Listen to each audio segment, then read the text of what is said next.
Today we're going to talk about how to beat the bankers at their own game. This is the OG Bronknuts, 719 West. So many of you know that there's going to be a new ETF futures market on the New York Stock Exchange for Bitcoin starting this weekend. Here's what this means, and here's what you can expect to look for to help protect yourself so the bankers don't get any of your crypto coins from your portfolio. Now, what a futures market is and what an ETF is it allows institutional money, so say any investment house like a JP Morgan who's controlling investors' accounts, to be able to allow investors exposure to the crypto coin market through their brokerage house. So now they don't have to sign up on Coinbase, they don't have to get a Trezor wallet, they don't have to learn anything about Bitcoin, how to protect it.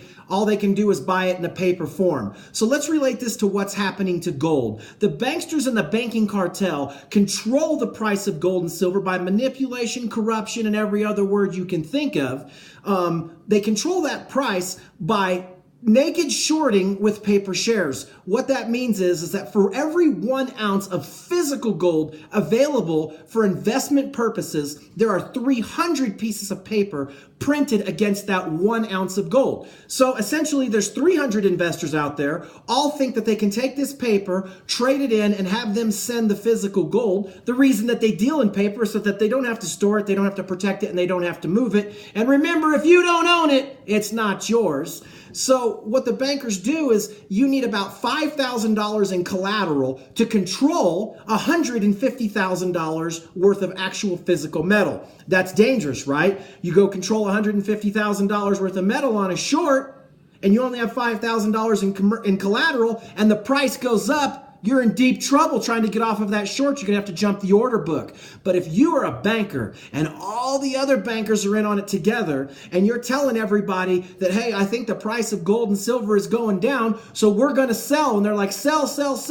They're selling paper shares, but then they're scooping the real physical metal as they're driving the price down. This is the scheme and the scam that the bankers are running on the bullion banks that I think Bitcoin is going to break the COMEX and make the COMEX insolvent, make them default on people standing for physical silver and gold. And when that happens, we're going to see a detachment from the paper markets and the physical markets in the gold and silver world. Now, the bankers are going to try to do the same thing with Bitcoin. They're also going to be shorting it with paper, although I don't think they're going to be able to naked short it because I don't think they've got enough Bitcoin and got their arms around it to be able to drive the price down. Everybody's worried about when this ETF launches that the price of Bitcoin is going to plummet, and it might. My guess is that it won't. And the reason why it won't is because there's billions and billions and billions of dollars, like you've heard me say before, trying to get in the crypto market and it can't get in. So I think there's too much gas being dumped on the fire for bankers to go short on this coin. Now, I think eventually this is what their plan is. They're going to run the price of Bitcoin up. Once they feel like they've got their arms around it, they'll short it with paper, try to drive it all down, create all kinds of FUD, get you to panic sell, which you won't because you're here on this channel listening to the OG Bronknuts from the 719. And what will end up happening is the bankers will put in buy orders as the price is dropping, grab it all, flip the script, go net long, make money on the way up while they're holding physical Bitcoins. I don't think the bankers are going to be able to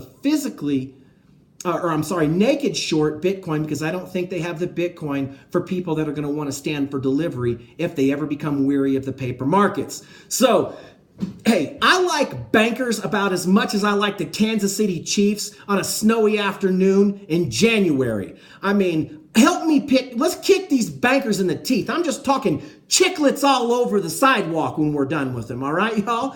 Because what I've been doing is transitioning some of my Bitcoin into the alt market while this alt market has been through this just blood in the streets bloodbath on this epic Bitcoin rise. The reason that I've been doing this is because that ETF market that they're going to open up on Wall Street is a futures market for Bitcoin. It's not for Ethereum, it's not for Litecoin, and it's not for any of the other altcoins. So what I want to do is transition some of my coins into Litecoin because I think we're going to see a parabolic rise with Litecoin. Yesterday, I made a video, or maybe it was 2 days ago, that I suggested that Litecoin was going to be the winner in 2018.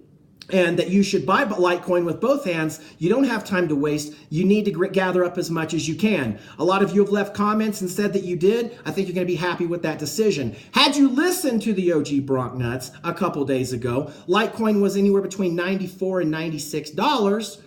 And then I woke up this morning and Litecoin was 130. Now, I think we've pulled back into the 125 range, somewhere in there. But the fact of the matter is you're up 25 or 30% on that trade. So if you went and made that trade, you're welcome once again for the free information that I'm giving you. And I hope that you all just line your pockets full of Litecoins, Bitcoins, cash, gold, and silver, and beat these bankers at their own game. Now, putting that money, that Bitcoin, transitioning it into the alt market and watching my Bitcoins just getting eroded away. I mean, they was just in there slicing, dicing, mixing, mashing, mincing, pureeing, sauteing. My whole block folio was just going down. And then eventually it caught itself and it started to refuel and reinflate. And Bitcoin's kind of stabilized around the $15,000, $16,000 mark. So I'm looking for a big rise in the altcoin market coming in 2018. Now's the time to get in position.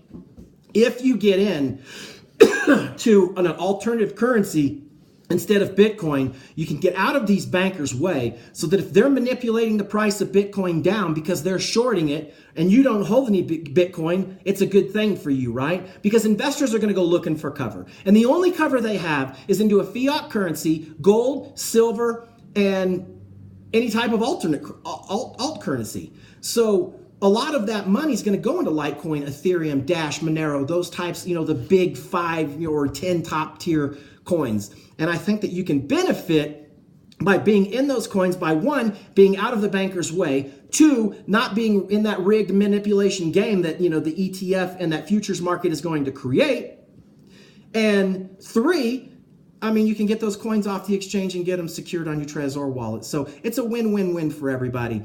This is the OG Bronknet 719. The message for today is pay attention. Let's see how this unfolds with these bankers. What are the rules? Can they naked short? How much can they naked short? What's the leverage amount? When do they have to cover? We need to see more revealed to the story because all we've heard is that there's going to be this market, but we don't know what's really going to be involved in it yet. I'm just giving you some ways to maybe look out, try to get out in front of this, beat the bankers at their own game. Come with me. The posse's coming, bankers. The OG Bronknuts and the crypto coin maniacs all over the world. From the 719 West. Good luck. Litecoin for the win. I'm out.